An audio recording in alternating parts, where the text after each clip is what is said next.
Have you ever felt a hatred so deep, so all-consuming, that it refuses to die with the body?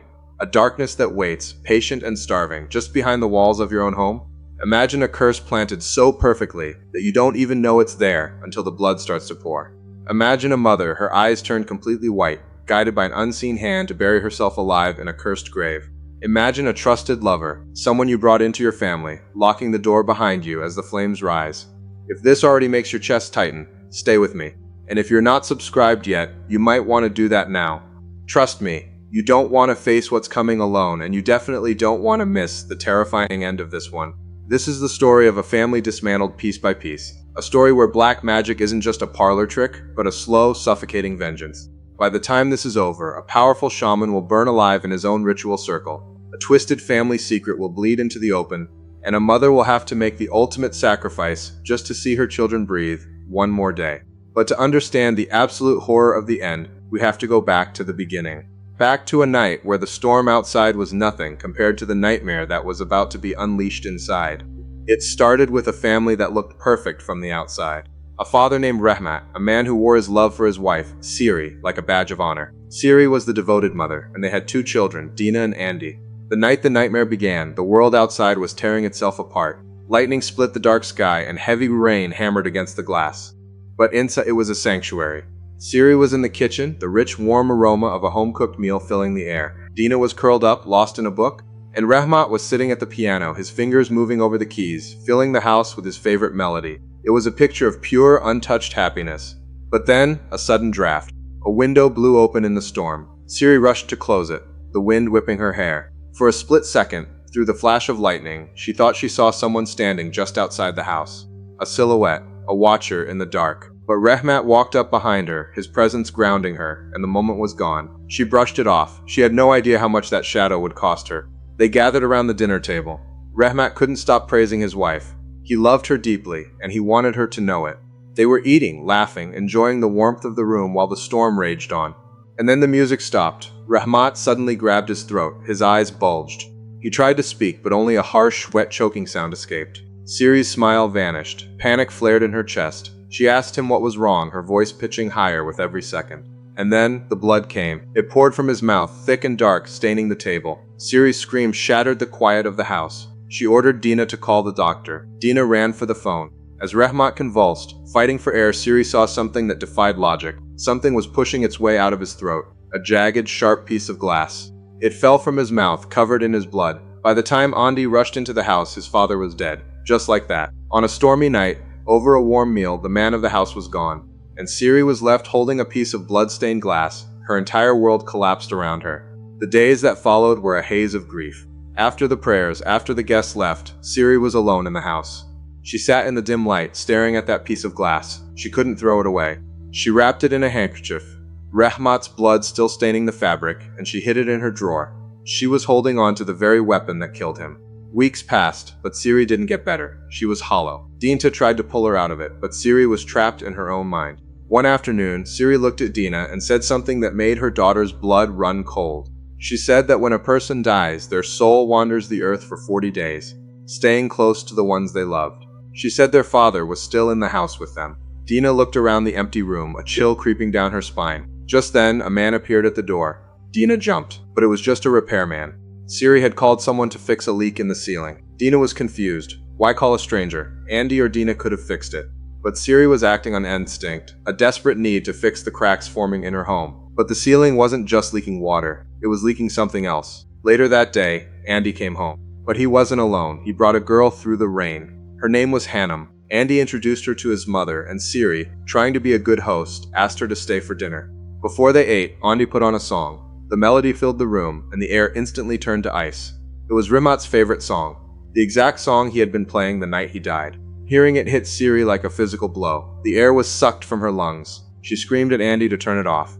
A massive argument broke out between mother and son, their voices echoing through the house.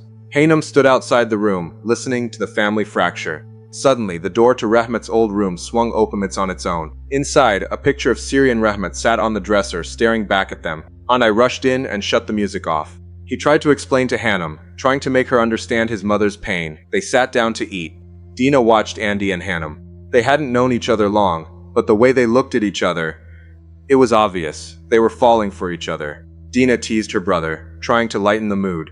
Hanum smiled and said she made a great chicken soup, a recipe from her mother. She promised to make it for them one day. But as they talked, Andy suddenly started choking. He grabbed his throat, gasping for air. It wasn't serious, and he recovered quickly, but Siri froze. A primal, suffocating dread clawed at her. She had seen this before. She was terrified she was going to lose her son the same way she lost her husband. But she hid her fear, forcing a smile. After dinner, Hanum and Andy talked. She asked what happened to his father. Andy lied. He said it was a heart attack. He told her that Siri had stopped living. She didn't listen to music. She didn't cook her favorite meals. She didn't wear her favorite clothes. She was just a ghost in a living body. Hanum felt terrible for her, but their conversation was cut short by a loud crash from the kitchen. They ran in and found Siri on the floor, broken plates scattered around her. She said she had twisted her ankle. But later that night, as they looked at her ankle, something wasn't right. The bruise was dark, almost black, and in the shadows, an unseen demonic presence seemed to hover over the wound, as if it was feeding on her life force, sucking the energy right out of her. Then, the piano started to play. Siri woke up, angry. She thought Andy was playing Rahmat's song again. She stormed out of her room to yell at him, but the living room was empty.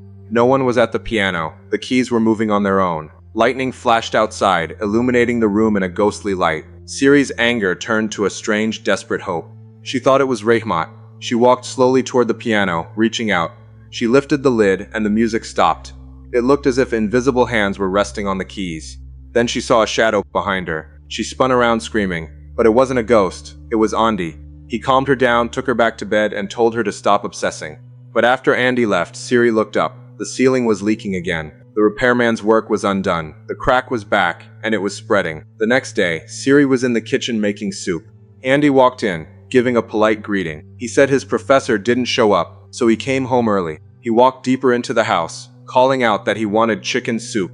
Siri yelled back that she doesn't make that. But there was no reply. She walked to his room, but it was empty. Before she could process it, a noise came from the kitchen. She ran back and watched in horror as the pot of soup slid across the table on its own and crashed to the floor. Then the front door opened. It was Andy. He walked in, completely normal. Siri was stunned. She had just talked to him. She had just heard him ask for soup. She interrogated him, but he just thought she was missing him and imagining things. He cleaned up the mess himself, but Siri was paralyzed with fear. She didn't go near the kitchen. Dina came up behind her, making her jump even more. Since the soup was ruined, Hanum brought food over for them. As she set the plates down, Andy stared at her, completely smitten. He called her his future wife, making Hanum blush. But then, Hanum pulled out a special container. It was chicken soup. Siri froze. This was Rahmat's favorite meal. This was what he was eating the night he died.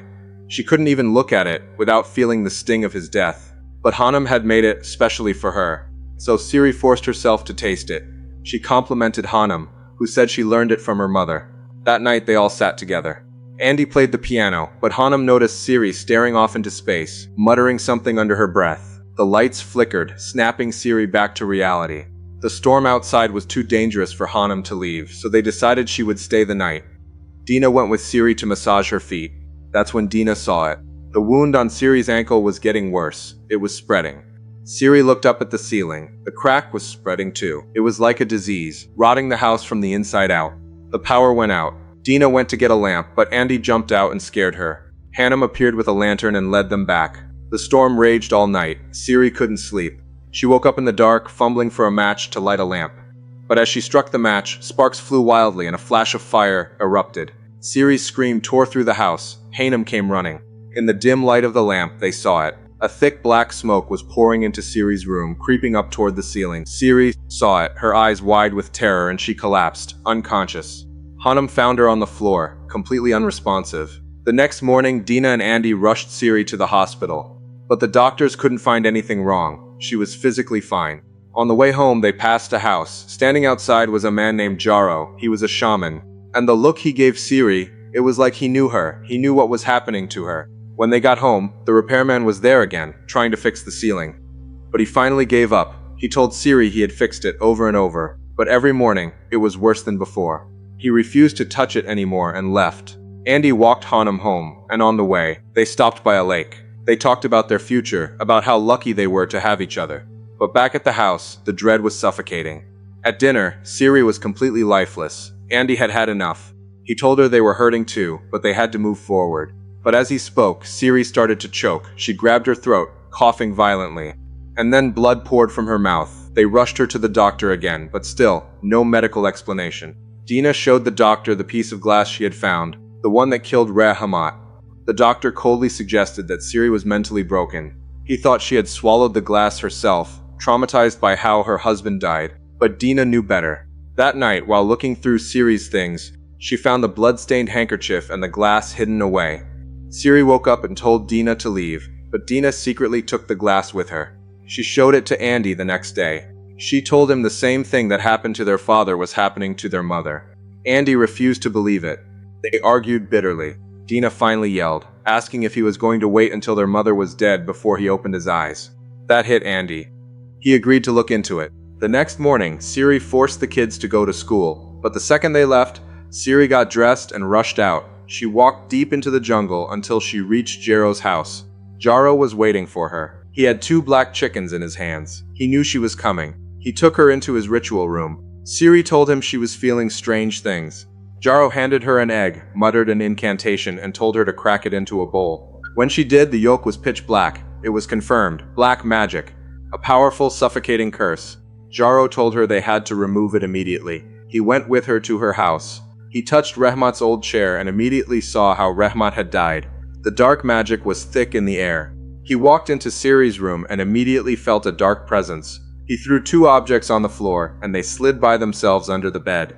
Jaro reached under and pulled out a small vial. Inside was a lock of hair and dark magic materials. He threw it on the ground and it burst into flames. Jaro began chanting. Suddenly, a black smoke like a tornado ripped through the ceilings and swirled toward Jaro. He captured it, forcing it into the small vial, and sealed it shut. The room fell silent. The curse was lifted. Siri's wound instantly healed. Jaro told her that whoever did this wanted her to suffer a slow, agonizing death. Siri, consumed by rage, demanded that Jaro do the same curse to whoever did this. When Hanum came over later, she saw Jaro sneaking out the back door. Siri's ankle was healed, but her desire for revenge was festering. She wanted to hurt the person who did this. The next day, she went back to Jaro. He was preparing for a counterspell, sacrificing the black chickens. Siri gave him a picture of someone we couldn't see, and asked if this was the person who cursed her. Jaro held the picture over the dark magic items. The dark energy pulled toward the picture. It was a match. This was the enemy. Jaro took the hair out of the vial and threw it into the fire. He began chanting. Suddenly the wind picked up. Jaro was lifted off the ground, hovering in the air. He slammed back down, and then something invisible grabbed him. He started thrashing, choking, as if an unseen hand was breaking his neck. He grabbed Siri's neck just to stay alive, ripping off her necklace. Then he was thrown into the air again, and his body burst into flames. The fire spread rapidly, engulfing the ritual space. Siri ran for her life. The person who cursed her was far more powerful than Jaro. He never stood a chance. Dina had just gotten home. She was looking for her mother and found an old album in a drawer.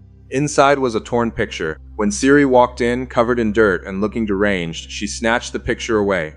Dina was terrified. That night, Dina took care of her mother, trying to calm her down. The crack in the ceiling was back. The enemy was casting the spell again. Dina found a black magic book in her mother's room and took it to Andy. She begged him to get a shaman. Andy exploded. He thought Dina was losing her mind, and then he dropped the bomb. Jaro was dead. He burned to death that afternoon. His entire house was destroyed. Dina was stunned. The next day, she skipped school and went to the burnt ruins of Jaro's house. Searching through the ashes, she found her mother's locket and the torn piece of the picture. Her mother had been there. Meanwhile, Hanum had come over to help Siri. Andy was walking Hanum home when they saw a mob of villagers arguing over Jaro's body. They refused to bury him in the village cemetery. He was a dark shaman, and they feared his body would rot and turn into a curse upon them all. They demanded he be buried in the deep jungle. That night, Dina put the 2 pieces of the torn picture together. It was a photo of her mother, her father, and another woman. Dina realized her mother had torn this woman out of the picture and taken it to Jaro. She had to find out who this woman was. The next day, while Dina was out searching, Hanum was alone with Siri. Siri was standing by the window, shaking violently. Hanum tried to approach, but the bedroom door slammed shut by itself. When Hanum tried to open it, she heard a terrifying voice from inside. The voice was whispering that someone took her husband, and she wasn't going to let them live. Hanum was paralyzed with fear. Suddenly, Siri opened the door. She looked completely wrong. She stared at Hanum and said, "I'm thirsty," before walking away. Hanum was deeply unsettled. Dina, meanwhile, had tracked down the house in the photograph. A man answered the door, but when he saw the picture, he panicked and slammed it shut. A woman nearby called Dina over. She recognized the woman in the photo. Her name was Layla. She used to live there, but she had moved away. Dina took the address and left. That night, Andy was alone, listening to the radio. Suddenly, the radio shut off, and then a terrifying ghostly presence appeared in the room. Andy turned the radio back on, confused. Across the house, Siri woke up to see the ghost standing over her. It asked her what she was waiting for. Siri closed her eyes and began reciting a holy prayer for protection. The ghost vanished from in front of her, but a second later it was on the ceiling, crawling like an insect. Siri screamed, and I heard the scream and ran to her room. The window was broken. At first he thought she had jumped, but then he found her huddled in the corner, whispering Jero's name over and over. Andy remembered what the villagers said. Jero's body had been dug up. His corpse had rotted and turned into a revenant, and it was coming for them. The next morning, Andy left Hanum to watch Siri while he went to find Jero's grave. Dina was on her way to Layla's house. Andy went to the burnt ruins, found the small vial used for the curse, but was confronted by Jero's wife. She thought he was a thief, but after he explained, she told him where Jero was buried in the jungle. Andy searched the dense, terrifying jungle until he found the grave. The wooden marker had Jero's name, but when he looked inside, the grave was empty. The corpse was gone. It was out there. Dina had found Layla's house. She learned something horrifying, something she desperately needed to tell Andy. But her phone died. She ran back home as fast as she could. When she got there, her mother was gone. Siri was walking through the streets, completely possessed. Her eyes were blank. She was a puppet. Dina tried to run after her, but someone attacked Dina from behind, knocking her out. Andy, running through the jungle, tripped and fell. He felt a wave of pure dread. He knew his mother was in terrible danger. Back at the house, the black stain on the ceiling was spreading like a disease. Jero's rotting corpse was standing in front of Siri, forcing her to stand on a chair. It was making her hang herself. Andy burst through the front door, screaming for Hanum. He found Siri's door barricaded. He broke it down, but the room was empty. The window was smashed. Siri was gone. Dina was sick and unconscious. Andy knew he couldn't leave her alone. Hanum suggested taking Dina to her mother Ratna's house, so her mother could watch Dina while they searched for Siri. Andy agreed. They arrived at Ratna's house. Dina was burning up with a fever. Hanum told Andy to rest. They ate dinner, and Ratna even admitted she felt something spiritual and dark was at play. Andy couldn't sleep. He sat outside, watching over his sister. He noticed an old album on the table. He looked through it and saw pictures of Hanum's father. Then Dina started thrashing in her sleep. Andy went to calm her down. As he did, a diary fell out of Dina's bag. Inside was the picture of Layla. Andy's blood ran cold. He had seen a picture just like this in Ratna's album. He opened the diary. Inside were the names Layla and Ratna. The twist hit him like a sledgehammer. Ratna was Layla. Layla was the one who cast the curse. Before he could process it, a door behind him creaked open. Someone was watching him. He looked behind a mirror and found the small vial, the exact one used to curse his mother. He heard footsteps. He pretended to sleep.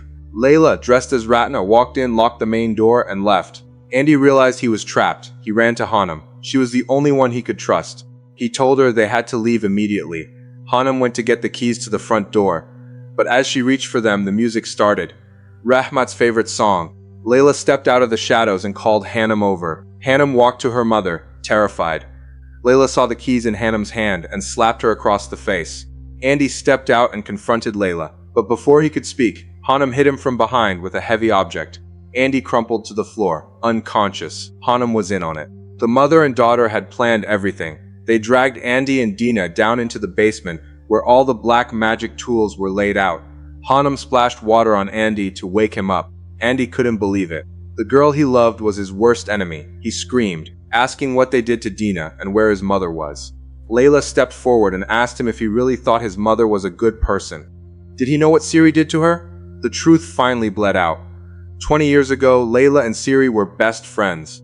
Layla loved Rahmat. She got pregnant with his child. But Siri, consumed by jealousy, went to Jero and used black magic to steal Rahmat from Layla. Siri married Rahmat, leaving Layla pregnant, disgraced, and cast out of the village. Layla had to raise her daughter Hanum, all alone in shame. And here was the ultimate horror. Hanum was Rahmat's daughter. She was Andy's half-sister. That's why she never let Andy touch her. She got close to him, only to get inside the house and destroy Siri. Andy was broken, but he forced himself to focus. He screamed for his mother. Layla sat down at her altar. She held up a doll and pulled it forward. At that exact moment, Siri walked into the basement. Her eyes were completely white, entirely under Layla's control. Hanum placed a chair in front of her, and Siri sat down, allowing Hanum to tie her to it. Once she was bound, Layla released the spell. Siri's eyes returned to normal. She looked around in horror, seeing her children tied up and helpless on the floor. Layla revealed that Rehmat's death wasn't an accident. She killed him with black magic. She was taking revenge on Siri by killing everyone she loved right in front of her. Layla then took a piece of Dina's clothing and cast a spell. Dina woke up, but she was paralyzed. Layla used the magic to slam Dina against the wall repeatedly, torturing her. Andi screamed in agony. Siri begged Layla to stop, but Layla picked Dina up, cut her leg, and dropped her to the floor. Layla and Hanum laughed. Hanum cut a piece of Dina's hair. Layla wrapped it around the doll's neck, preparing to kill her. Siri fell to her knees, begging for forgiveness. She pleaded with Layla to kill her instead. Let her children go. Layla offered a deal. If Siri buried herself alive in Jaro's cursed grave, she would let the children live. Siri, desperate to save them, agreed. While this was happening, Andy, whose hands were tied behind his back, managed to grab a piece of cloth that Hanum or Layla had touched. He shoved it into the small vial he had found, just as he had seen Layla do. Suddenly, Siri's eyes rolled back into her head. The rotting corpse of Jaro appeared before her. She stood up and walked out of the house, following the corpse into the jungle. Andai screamed, trying to break through his bonds. He watched helplessly as his mother walked into the grave and began burying herself in the mud. But Layla wasn't done. She wanted Andy dead too. Hanum approached Andy, but Andy had freed his hands. He shoved Hanum away. Layla ran at him. Andy freed his feet, kicked Layla back and ran to his sister. He grabbed the vial and threw it into the fire. Because the vial contained the cloth of both Layla and Hanum, the curse reflected back onto them. Suddenly their clothes burst into flames. The mother and daughter screamed, rolling on the floor as the fire consumed them. Andy didn't wait. He grabbed Dina and ran for the door. The front door was locked, but he managed to kick it open, escaping into the night. He had saved his sister, but his mother was still out there. He put Dina in the car and sped back to the jungle. He ran to Joro's grave. He could see a hand sticking out of the dirt. Andy didn't hesitate. He dropped to his knees and started digging with his bare hands, with rocks, with anything he could find. He dug and dug until he uncovered his mother's face. She was barely breathing. She was alive. Andai collapsed onto her, sobbing. He had saved his mother and his sister. The enemies were dead, burning in the basement. But were they? As we see an ambulance pulling away, someone had driven to Hanum's house. They loaded 2 large bags into the back of the ambulance. As the ambulance drove away, we saw the driver. It was the ceiling repairman, the man who had been coming to Sirios. He was an accomplice. He was the one who planted the initial curse.